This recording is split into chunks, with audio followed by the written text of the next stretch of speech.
Steve Saunders from Robotics Plus. Welcome to the evokeAG studio. Thank you, Lee.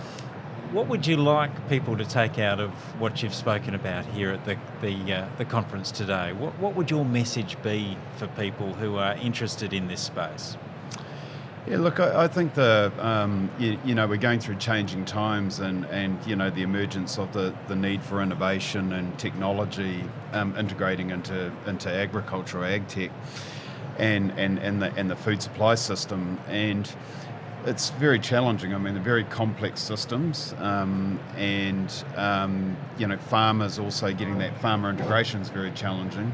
So, for me, the key to be able to achieve that is really about really good collaboration, collective partnerships, and that can be, across sector, that can be across the government agencies, universities, but it's actually about asking what the big questions are. What are the big questions we're trying to solve, and then how we actively can actually try and achieve that. It's not the same as creating a Silicon Valley tech startup. You've got climate, you've got growers, you've got a whole lot of things you have to integrate. How is robotics? Sorry, just taking over the shop. Oh, okay. How is robotics transforming agriculture? Look, I think the robotics is at a very early stage in terms of agriculture. Robotics has traditionally been something that's either been in a factory that a car comes along and a part's added by a robot. It's in a controlled environment, or you're seeing it in robotic arms and processing factories. But when you think about robotics, when you go out into the field, it's very complicated. You've got to navigate structures, growing beds or vines, trees. You're dealing with dirt, slopes, sunshine, rain, cloud, very complex. And your robot's actually got to go to and find that and actually then do a task. It's so I think we're seeing the very early stages of robotic development in the fields, and it's also a result of as technology has advanced in driverless cars and in bigger factory processes, that technology is getting cheaper, which is enabling the ability for us to start to look at robotics and ag, because at the end of the day, you've got to come up with a solution that's affordable. It gives a return on investment to the grower, and it's actually solving a problem. And so therefore, there's no point in building $1 million robot that no grower can afford. It's not, or it's going to take them 20 years to repay that return on that investment. So you've really got to understand what are you trying to solve, and then build technology or robotics that are actually affordable and really solve that solution. And in your case, what was that, and was it successful? Yeah, look, we've got 2 commercial products out now, which was, so our first product was a robotic apple packer, and we weren't trying to replicate a compact or a muff rotor big packing system. All we were doing was really putting an add-on that gave us that avoided cost of labour, where people stood in the shed and all they were doing was orientating apples in a tray, putting the best colour side up. So we just went for a very simple solution to be able to pack that robotically, that fruit, orientate it, put the colour side up and pack it in the tray, and avoiding sort of 1 to 2 labour units per lane in the pack house. And to do that, we've had to be able to custom build everything to make that return on investment affordable for the end user. Can you envisage a day when very few people are involved in the business of food production because robotics and automation is so good? Yeah, maybe one day in the future, but I still think there's always an element of grower. I don't think you're ever going to take grower away. And people, growing has always been a very people-related business, and it's about relationships.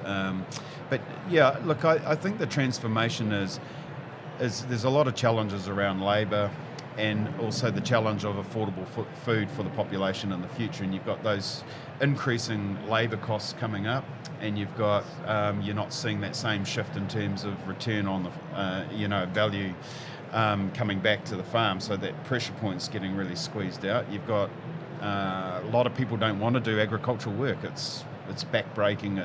It's hard to do. You've got governments with new immigration laws that are making it harder to get migrant workers to help harvest the crops. So I don't know that you're going to see a totally peopleless environment in the future, but you're certainly going to see the need for a lot more sophistication and automation to be able to actually harvest these crops and afford people healthy food globally.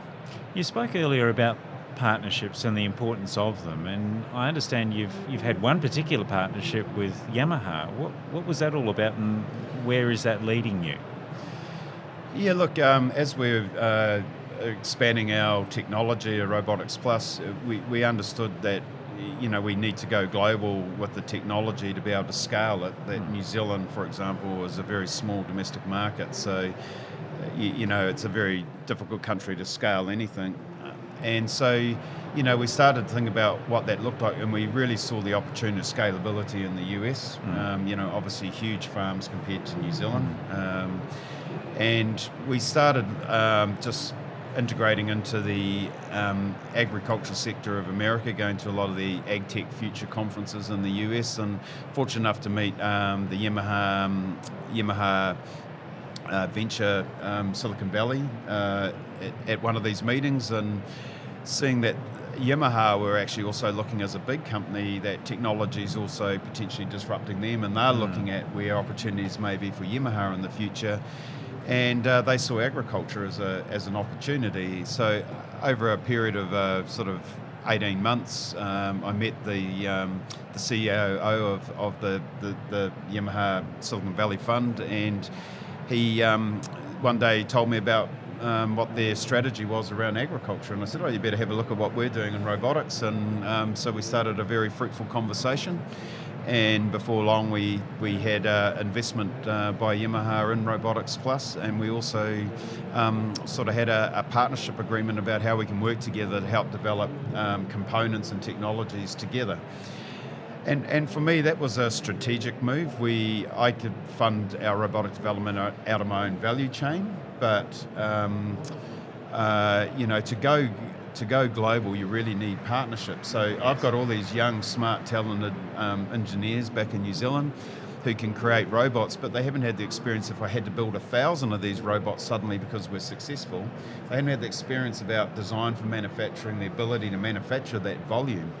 And so bringing Yamaha on board as an investor and in a partnership gave us that ability that if we had to mass produce these or critique our designs for manufacturing, they've got a deep history of design for manufacturing and production.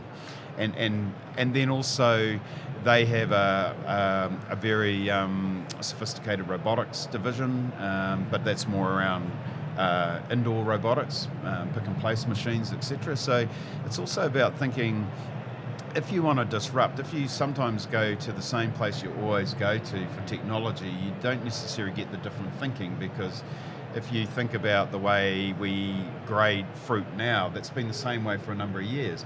But you go to a company like Yamaha, who's never really been involved in that system, and you say, hey, how would you look at it's a fresh set of eyes. It's a fresh set of eyes. It's a whole lot of disruptive, different thinking, which then you can start to really look at really disruptive ways of solving these problems.